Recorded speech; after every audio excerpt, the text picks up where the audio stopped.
नमस्कार मित्रों, आप सभी का ओम डिजिटल स्टडी के इस ऑनलाइन लर्निंग प्लेटफॉर्म पर बहुत बहुत स्वागत अभिनंदन। राजस्थान आबकारी विभाग में जमादार ग्रेड सेकंड की एक नई भर्ती का नोटिफिकेशन जारी हुआ है और ये राजस्थान की पहली जो भर्ती है इस प्रकार की। इससे पहले जमादार ग्रेड सेकंड की कोई सीधी भर्ती कभी भी आयोजित नहीं हुई है।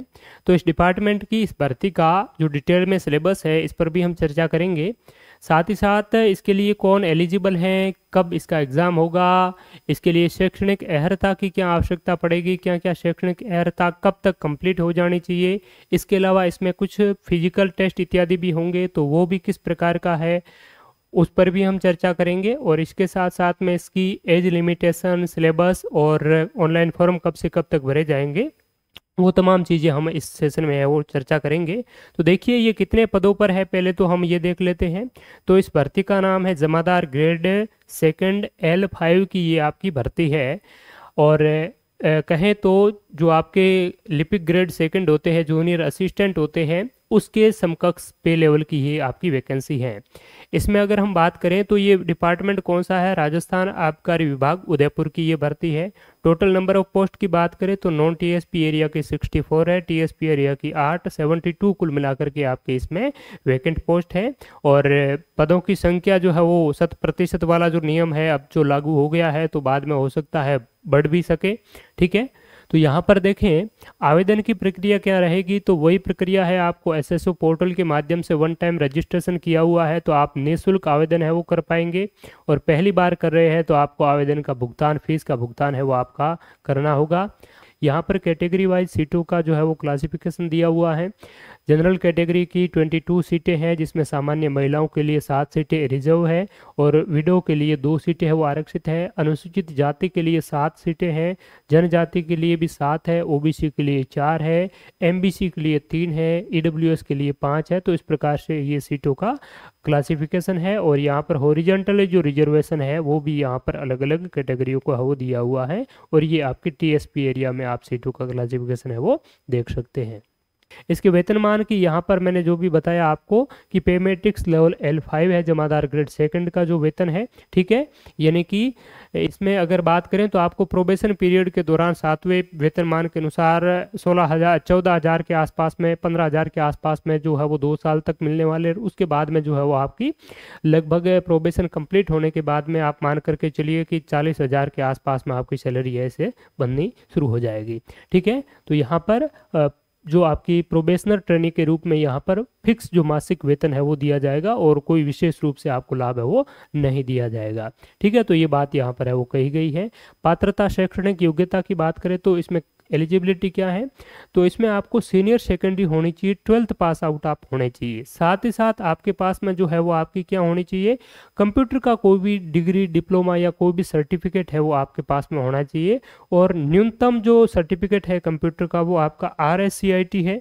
तो आपके पास में कम से कम RSCIT किया हुआ है तो भी आपका वो वैलिड है। यहाँ पर लिखा हुआ है VMOU कोटा से RSCIT का जो 6 महीने का सर्टिफिकेट है वो भी आप एलिजिबल है वो है। तो इसके अलावा आपने कोपा किया हुआ है या O लेवल का है, कोई भी इससे हायर का लेवल का कोई भी जो सर्टिफिकेट है वो प्लस 12th पास आउट है तो आप आवेदन कर सकते हैं। कुछ अभ्यर्थी ऐसे हैं जिसकी जो कंप्यूटर का डिप्लोमा सर्टिफिकेट इत्यादि नहीं किया हुआ है या वो अपेयरिंग में है, चल रहा है, इन प्रोसेस है, आपने फॉर्म भर दिया है तो भी आप इसके लिए आवेदन कर सकते हैं। इसका एग्ज़ाम आपका 27 दिसंबर 2025 को होने वाला है। तो 27 दिसंबर 2025 से पहले तक यानी कि 26 दिसंबर तक अगर आपका रिजल्ट आ जाता है तो आप इसके लिए है वो एलिजिबल हो जाएंगे। अपेयरिंग वाले भी इसमें फॉर्म है वो भर सकते हैं, जो 12th में अपेयरिंग है वो भी भर सकते हैं और डिप्लोमा डिग्री में अवेलेबल जो आपकी अपेयरिंग है वो भी इसमें आवेदन कर सकते हैं। इसमें क्या रहेगा कि आपका किसी भी प्रकार का कोई इंटरव्यू वगैरह तो है नहीं। पहला आपका रिटन टेस्ट होगा, एग्जाम होगा, जिसमें कितने क्वेश्चन होंगे, किस प्रकार का पेपर रहेगा, क्या सिलेबस रहेगा वो हम डिस्कस करेंगे। उस पेपर में बाद में उस पेपर को क्वालिफाई करने के बाद में आपको एक निश्चित अनुपात में स्टूडेंट्स बुलाए जाएंगे। 5 गुना भी हो सकता है, 7 गुना हो सकता है, 3 गुना हो सकता है। ठीक है, तो उन अभ्यर्थियों को क्या है फिर आपका ये शारीरिक मापतोल इत्यादि है वो उनसे है वो किया जाएगा। शारीरिक मापतोल की अगर हम बात करें तो इसमें सामान्य क्षेत्र के जो है वो पुरुष जो कैंडिडेट है इसमें उनकी ऊंचाई जो है वो 168 सेंटीमीटर है वो होनी चाहिए। महिलाओं को 152 सेंटीमीटर है वो उसकी हाइट है वो होनी चाहिए। और कुछ जो टीएसपी एरिया है उसके लिए थोड़ी सी है वो रिलैक्सेशन यहाँ पर है वो दिया हुआ है, 160 और 145 पुरुष और महिलाओं के लिए है। अगर बात करें चेस्ट की तो पुरुषों में 81 सेंटीमीटर का जो चेस्ट है वो होना चाहिए और महिलाओं में ये एप्लीकेबल नहीं है, और इनमें 5 सेंटीमीटर तक का है वो आपका फुलाव है वो रहेगा। ठीक है। और वेट की बात करें तो पुरुषों में किसी भी प्रकार का वेट का कैलकुलेशन नहीं किया जाएगा। महिलाओं में 47.5 किलोग्राम का वजन है वो आपका न्यूनतम होना चाहिए। तो ये आपकी शारीरिक रूप से इतने आपके फिजिकली फिट है वो आप होने चाहिए। ठीक है। ये अगर नहीं होंगे तो आपको है वो यहीं से वापस है वो बाहर कर दिया जाएगा। उसके बाद में क्या होगा कि दूसरी जो चीज़ें हैं कि कुछ ये अलग कुछ नस्लें हैं जैसे कि भूटानी, असमिया इत्यादि, तो उनको यहाँ पर थोड़ी सी और इस प्रकार के रिलैक्सेशन है वो दी गई है। तो कोई आउट ऑफ राजस्थान से है तो वो ये चीज़ें यहाँ पर देख सकते हैं।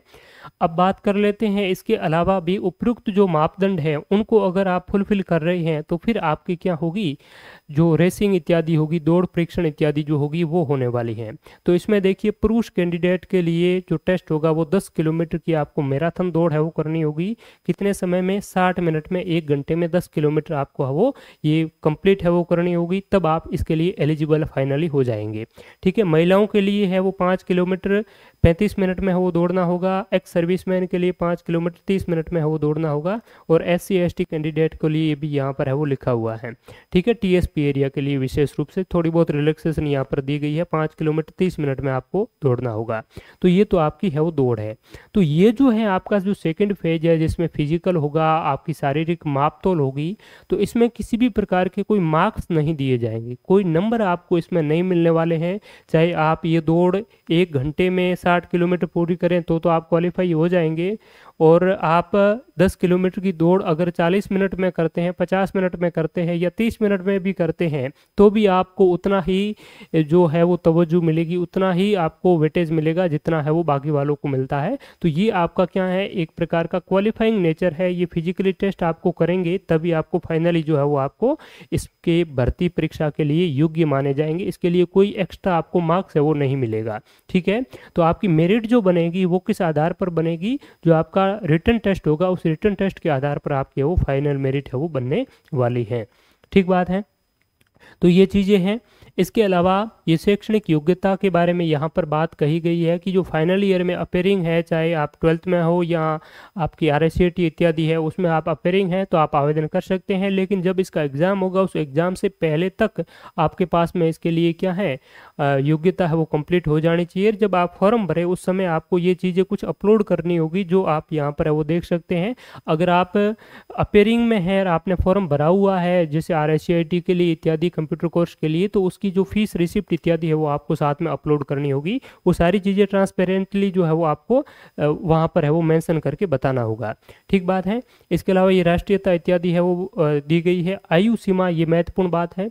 तो 18 से 40 साल तक की आयु वर्ग के अभ्यर्थी जो है वो इसमें जो है वो फॉर्म आवेदन कर सकते हैं। आयु का कैलकुलेशन कब से होगा, तो 1 जनवरी 2026 से आपकी आयु की गणना होगी। 1 जनवरी 2026 को आप 18 साल की आयु पूर्ण कर चुके हैं और 40 साल प्लस क्रॉस नहीं हुए हैं तो इसके लिए आप आवेदन है वो कर सकेंगे। तो ये इसकी एज लिमिटेशन की बात हो गई। इसके अलावा यहाँ पर ऊपरी आयु सीमा में कुछ कैटेगरियों को जो विशेष छूट मिल रही है, SC/ST, OBC, MBC, EWS, वो आपको जिस प्रकार से अन्य भर्तियों में मिल रही है वो इसी में भी मिलेगी।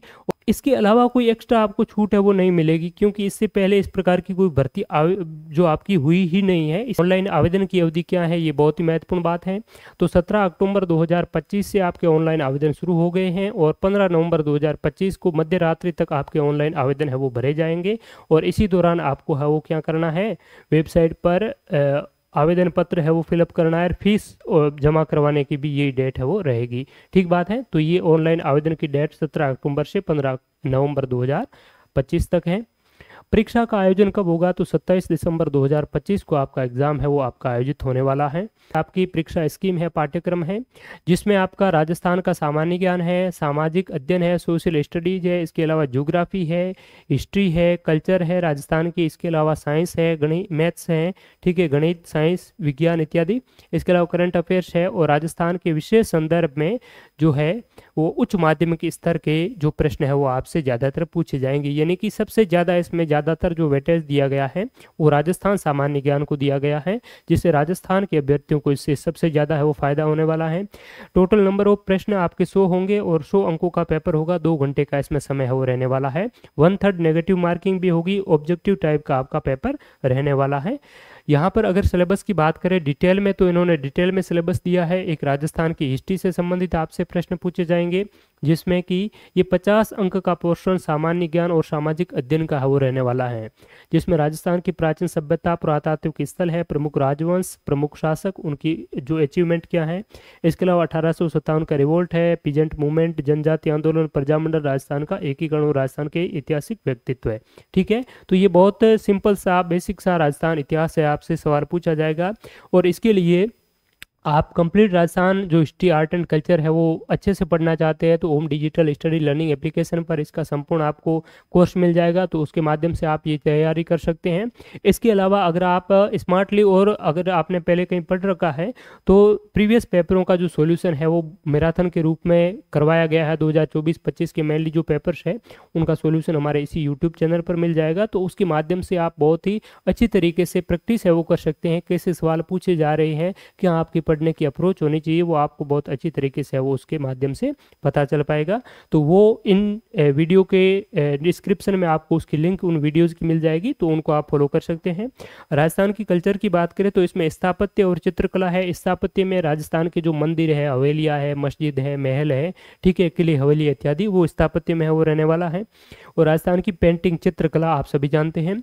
राजस्थान में जो लोक संगीत है, इसके अलावा राजस्थान के म्यूजिकल इंस्ट्रूमेंट, वाद्य यंत्र है, राजस्थान के फोल्क डांस है, राजस्थान के जो अभिनय है, जो नाटक इत्यादि है, नाट्य है, ठीक है, लोक नाट्य, वो चीज़ें। इसके अलावा राजस्थान के धार्मिक पंथ हैं, संप्रदाय इत्यादि, लोक देवी देवता। सामाजिक जीवन में राजस्थान की वेशभूषा है, राजस्थान के महिलाओं पुरुष के आभूषण हैं, मेले त्योहार और राजस्थान की कस्टम्स, रीति रिवाज इत्यादि है वो चीज़ें। राजस्थान की भाषा, बोलियां, साहित्य और कला संस्कृति और राजस्थान के प्रमुख व्यक्तित्व है। तो देखिए व्यक्तित्व कितने इंपॉर्टेंट है। राजस्थान के इतिहास में भी प्रमुख ऐतिहासिक व्यक्तित्व भी दिया हुआ है, राजस्थान की संस्कृति की दृष्टि से भी राजस्थान के प्रमुख व्यक्तित्व दिया हुआ है। तो ये टॉपिक बहुत ही महत्वपूर्ण है, और यहाँ कर्मचारी चयन बोर्ड 2-3 सवाल है वो राजस्थान के व्यक्तित्व से पूछ लेते हैं, तो व्यक्तित्व आपको थोड़ा सा अच्छे से है वो जरूर देखना चाहिए। अब बात कर लेते हैं गए में भारतीय राजनीतिक व्यवस्था, विशेषकर राजस्थान के संदर्भ में। ठीक है, तो ये आपका एक वाला है, ये 50 नंबर है, ये 2-3 सेगमेंट में बंटा हुआ है। इसमें राजस्थान का इतिहास भी है, कला संस्कृति भी है, और साथ ही साथ भारतीय राजनीतिक व्यवस्था और राजस्थान की राजनीतिक व्यवस्था भी इसमें सम्मिलित है, जिसमें भारतीय संविधान है, मौलिक अधिकार है, नीति निर्देशक तत्व है, कर्तव्य इत्यादि है। राजस्थान की प्रशासनिक राजनीतिक व्यवस्था है, यानी कि कंप्लीट राजस्थान की पॉलिटी है। इसमें आपकी इंडियन कॉन्स्टिट्यूशन है, बाकी इंडियन पॉलिटी नहीं है, केवल केवल संवैधानिक यहाँ पर भाग है वो दिए गए हैं। इसके अलावा राजस्थान का ज्योग्राफी है, जिसमें स्थिति, विस्तार, प्रशासनिक, भौतिक संरचना इत्यादि, वन संसाधन है। तो कंप्लीट लगभग राजस्थान का ज्योग्राफी भी इसमें वो ऐड है, आपका किया हुआ है। और आपका डिजास्टर मैनेजमेंट है, आपदा प्रबंधन और क्लाइमेट चेंज है, ये भी यहाँ पर है वो दिया हुआ है।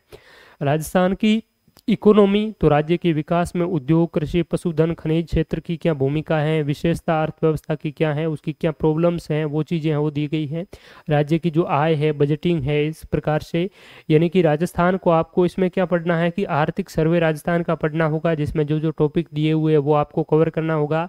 राजस्थान का बजट पढ़ना होगा, और बजट में भी विशेष रूप से आर्थिक सर्वे में भी जो बजट की बातें आती है वो भी आपको कवर करनी होगी। इसके अलावा राजस्थान में विभिन्न कल्याणकारी जो योजनाएं हैं वो चीज़ें आपको वो कवर अप करनी होगी। तो काफ़ी अच्छा है ये आपका पोर्शन दिया हुआ है। इस प्रकार का असिस्टेंट प्रोफेसर और आरएएस जैसी परीक्षाओं में ये जो सिलेबस है वो कवर होता है।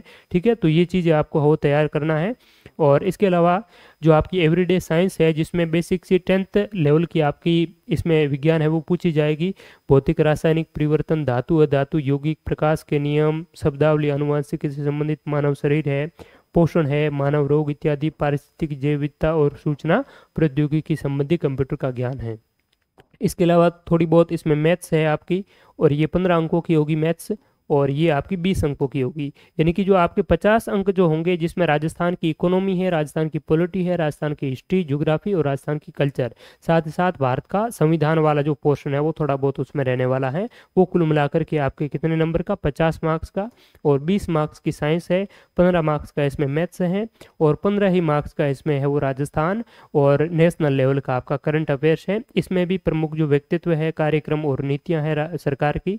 इसके अलावा हर प्रकार की जो आपकी खेलकूद और राष्ट्रीय स्तर की अंतर जो और राज्य स्तर की जो घटनाएं हैं वो आपको कवर अप करना है। तो ये आपका सिलेबस है वो रहने वाला है, ठीक है।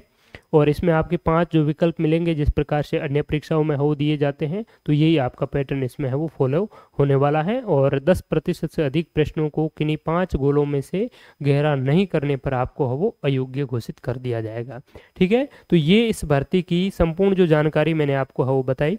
फिर भी आपको कहीं कोई डाउट रहे तो आप इस कमेंट सेक्शन में वो बता सकते हैं, निश्चित रूप से आपके सवालों का जवाब देने का प्रयास करेंगे। Thank you so much. हमारे मोबाइल एप्लीकेशन का लिंक आपको इस वीडियो के डिस्क्रिप्शन में मिल जाएगा, जिसमें आपको दीपावली पर एक विशेष छूट का उपहार भी है वो मिलेगा, जिसके माध्यम से आप बहुत ही नाम मात्र के शुल्क के साथ में बेहतरीन तैयारी कर सकेंगे। राजस्थान सामान्य ज्ञान के विशेष संदर्भ में अगर आप टेस्ट सीरीज भी अवेल करना चाहते हैं तो हमारे मोबाइल एप्लीकेशन पर आपको टेस्ट सीरीज मिल जाएगी, स्मार्ट कोर्स मिल जाएंगे, और प्रीवियस पेपर्स का कंपाइलेशन भी इनके साथ में आपको फ्रीली अवेलेबल हो जाएगा। तो थैंक यू सो मच, बहुत बहुत धन्यवाद, शुक्रिया। और PYQs के जो वीडियो सॉल्यूशन है हमारे इसी यूट्यूब चैनल पर है, तो आपको उनको फ्रीली एक्सेस है वो कर सकते हैं और उनका लाभ उठा सकते हैं, ताकि इन परीक्षाओं में बहुत ही आपके लिए कारगर और उपयोगी साबित हो। Thank you so much again, बहुत बहुत धन्यवाद, शुक्रिया।